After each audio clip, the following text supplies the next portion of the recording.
bonsoir tout le monde. Jodi a la moi avec cousine moi ou ye? Yeah.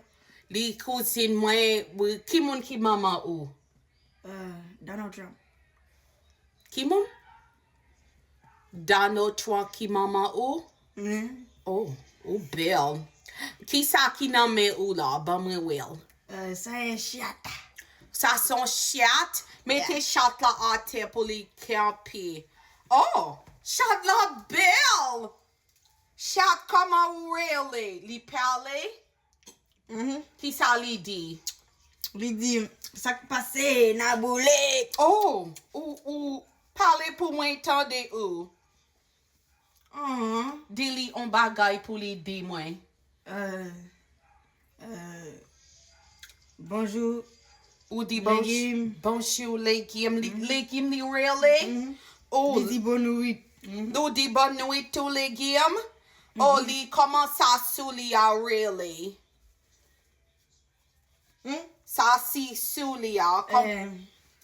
Ça est cheveux. Oh, ça c'est chèvre. Li on demoiselle. Ou demoiselle ti petite. Li gen le ki lâche li même. Ah, trop bagay. Ki lâche li?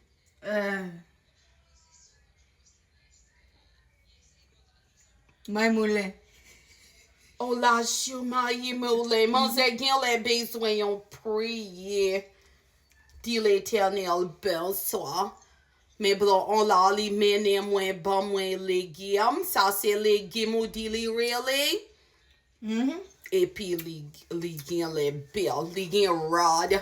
Qui moun qui mette rod? Font ti descend méditation ou là? M'ka pran li? Li di mwen ka pran ou d'accord là, baby là? Mais comment li fait l'aide, Kelso? Li belle. Amen. Il gen lève les belles, moi. Li paled. Depuis ou di. Bonjour tout man.